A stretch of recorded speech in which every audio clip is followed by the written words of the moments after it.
ഈ വടക്കൻ കേരളത്തിലെ കുട്ടികൾ കേടുവന്നത്ര തെക്കൻ കേരളത്തിലെ മുസ്ലിം കുട്ടികൾ കേടുവന്നിട്ടില്ല.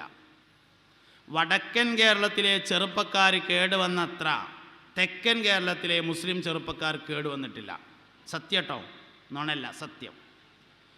വടക്കൻ കേരളം എന്ന് പറഞ്ഞാൽ മലപ്പുറത്തുനിന്ന് ഇങ്ങോട്ട് കോഴിക്കോട്, കണ്ണൂർ, വയനാട്, പിന്നെ കാസർഗോഡ്, അവിടെയുള്ള ചെറുപ്പക്കാരും കുട്ടികളും കേടുവന്നത്ര മലപ്പുറത്ത് നിന്ന് അങ്ങോട്ട് തൃശ്ശൂർ, എറണാകുളം, കൊല്ലം, കോട്ടയം, പത്തനംതിട്ട, തിരുവനന്തപുരം മുസ്ലിം കുട്ടികൾ കേടുവന്നിട്ടില്ല. ഞാൻ അവിടെയും ക്യാമ്പ് നടത്തലുണ്ട്, ഇവിടെയും ക്യാമ്പ് നടത്തലുണ്ട്.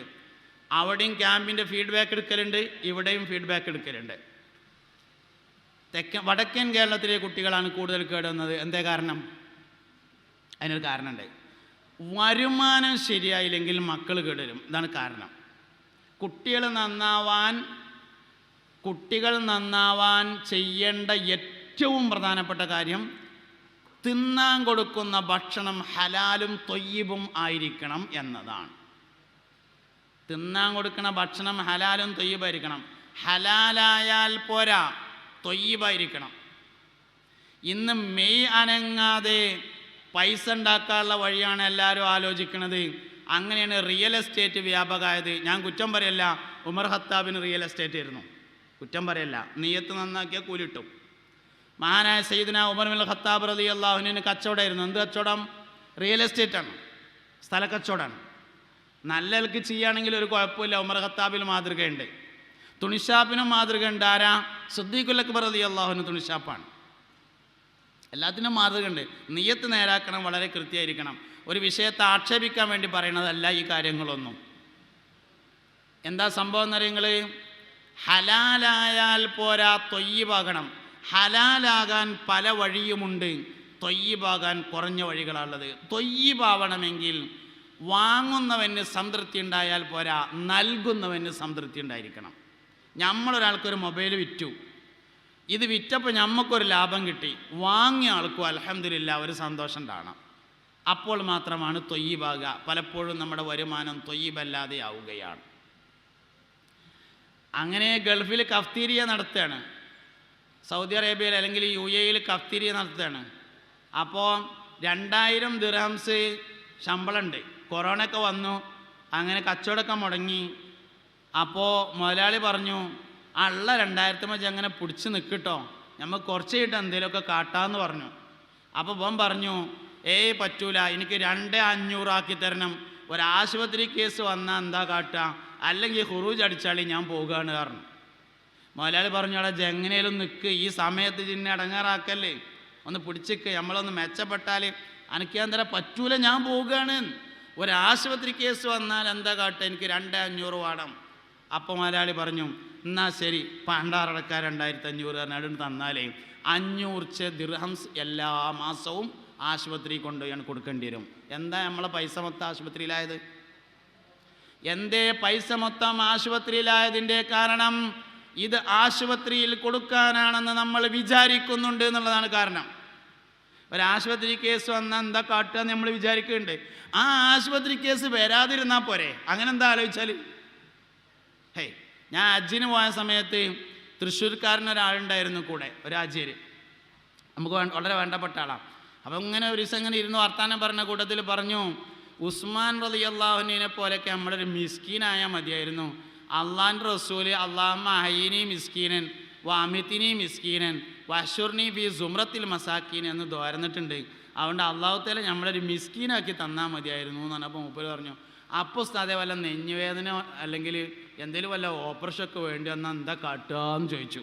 ഞാൻ മൂപ്പരോട് പറഞ്ഞു, ആ നെഞ്ഞുവേദനയും ഓപ്പറേഷൻ ഇല്ലാതിരുന്നാൽ പോരെ, ഒരു കുഴപ്പമില്ലല്ലോ, ആ അതിൻ്റെ ആവശ്യം ഉണ്ടാവില്ലല്ലോ. രസം അതല്ല. ഹജ്ജ് കഴിഞ്ഞ് വന്നിട്ട് വിവരം എന്താണെന്ന് അറിയാൻ വേണ്ടി വിളിച്ചു നോക്കുമ്പോൾ ഭാര്യ ഫോൺ എടുത്തിട്ട് പറഞ്ഞു, മൂപ്പർക്ക് പെട്ടെന്നൊരു നെഞ്ഞുവേദന ഉണ്ടായി, സർജറി കഴിഞ്ഞ് കിടക്കുകയാണ് എന്ന് പറഞ്ഞു. ഞാൻ പിന്നെ മൂപ്പരെ കാണാൻ പോയി, മൂപ്പരോട് ഈ വിവരം പറയും ചെയ്തു കേട്ടോ, കാണാൻ പോവുകയും ചെയ്തു, ഈ വിവരം പറയും ചെയ്തു. നമ്മുടെ ചിന്തകളാണ് യഥാർത്ഥത്തിൽ നമ്മൾ ആശുപത്രി കൊണ്ടുപോയാക്കണേ.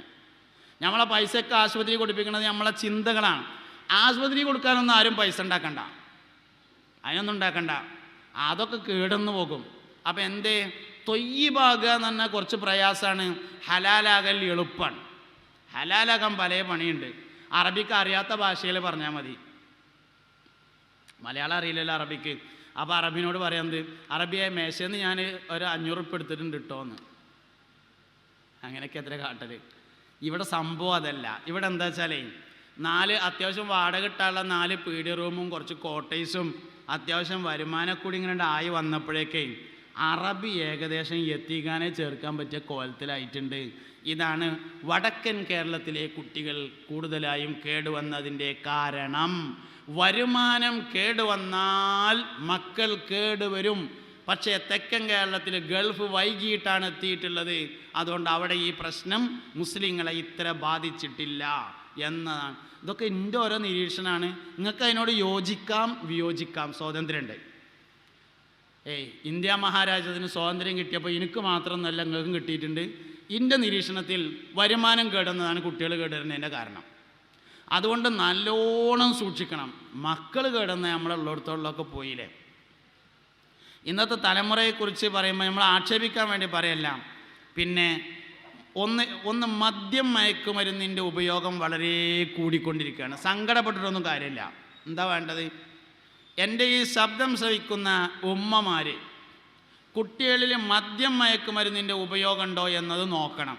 അതിനെങ്ങനെയാണ് നോക്കുക? ഞാനൊരു എളുപ്പമുള്ള പണി പറഞ്ഞുതരാം.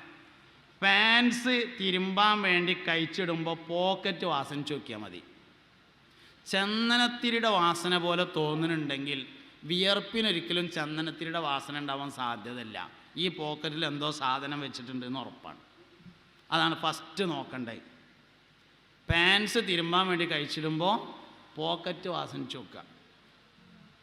ചന്ദനത്തിരിൻ്റെ പോലത്തെ, ചന്ദനത്തിരി ഞാനൊരു ഉദാഹരണം പറഞ്ഞ കേട്ടോ, പറയാൻ പറ്റിയൊരു ഉദാഹരണം അതാണ്. അങ്ങനെ ഉണ്ടെങ്കിൽ അടുത്ത ലക്ഷണങ്ങളുണ്ടോ നോക്കണം. എന്താ അടുത്ത ലക്ഷണം?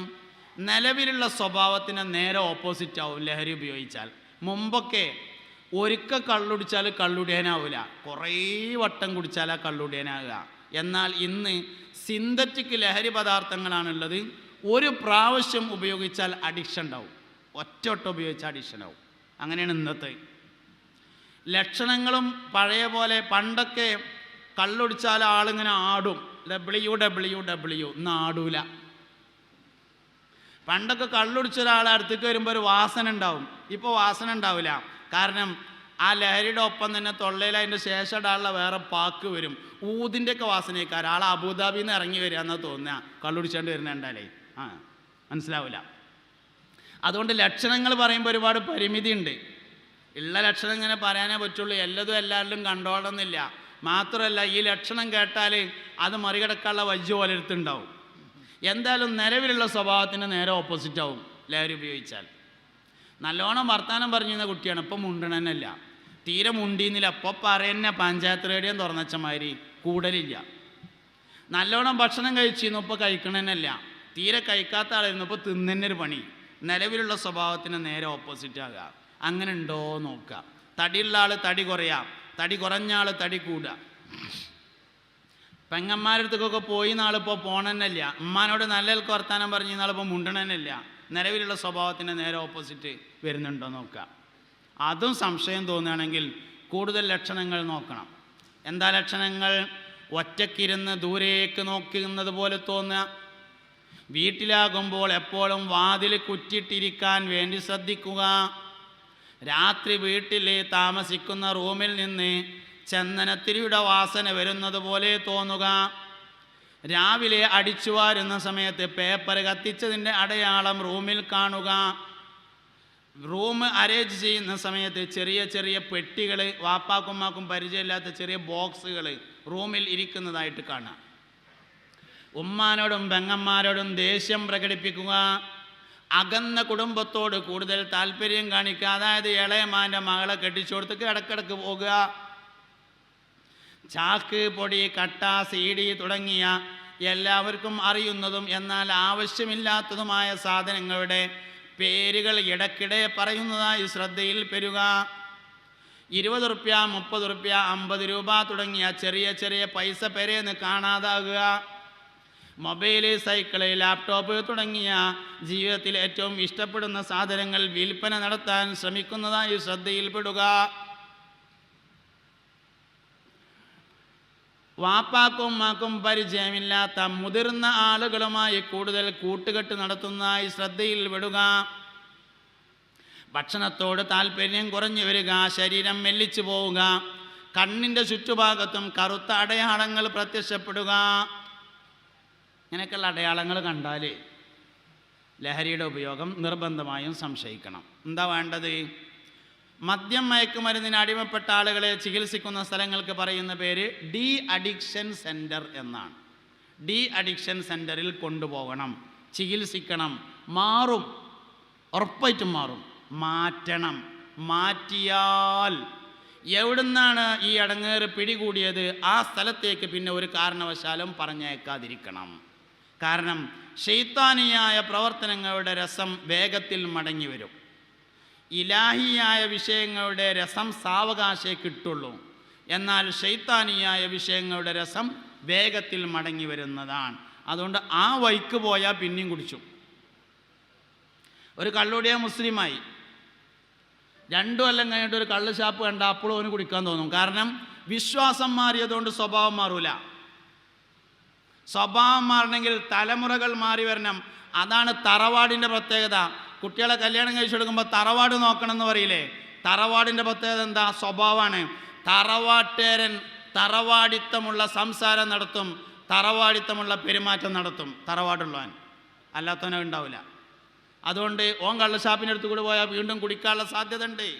അതുകൊണ്ട് എവിടുന്നാണോ ഈ മുസീബത്ത് പിടികൂടിയത് ആ സ്ഥലത്തേക്ക് പിന്നീട് ഒരിക്കലും പോകാൻ അനുവദിക്കാതിരിക്കണം. മാറും. അതുകൊണ്ട് നല്ലോണം സൂക്ഷിക്കുക. പൊതുവേ നമ്മളിങ്ങനെ പറയുകയാണെങ്കിൽ ചെറുപ്പക്കാർക്ക് വലിയൊരു കുഴപ്പമൊന്നുമില്ല. ചെറുപ്പക്കാർക്കല്ല കുഴപ്പമുള്ളത്. നമുക്കങ്ങനെ തോന്നും, ചെറുപ്പക്കാരൊക്കെ കേടെന്നും തോന്നും. റമദാൻ മാസം ആയാൽ പള്ളിക്കത്തെ ഹൗദക്ക് വെള്ളം അടിച്ചിട്ടും തികണില്ല. അതിൻ്റെ കാരണം വയസ്സന്മാർ നിസ്കരിച്ചിട്ടൊന്നുമല്ല, ചെറുപ്പക്കാർ നിസ്കരിച്ചിട്ട് തന്നെയാണ്. മുമ്പൊക്കെ ഈ കല്യാണമൊക്കെ കഴിഞ്ഞാൽ പുതിയാപ്പിള സൽക്കാരത്തിന് പോകുമ്പോൾ നോൽമ്പ് വെൽക്കാത്തവരൊക്കെ ഒപ്പം പോന്നിരുന്നു. ഇപ്പോൾ പുതിയാപ്പിള സൽക്കാരത്തിന് നോൽമ്പ് വെൽക്കാത്ത ഒറ്റൊന്നും ഒപ്പം ഉണ്ടാവില്ല, എല്ലാവർക്കും നോൽമ്പുണ്ടാവും. നോമ്പ് നിസ്കാരമൊക്കെ വളരെ കൂടുതലാണ്.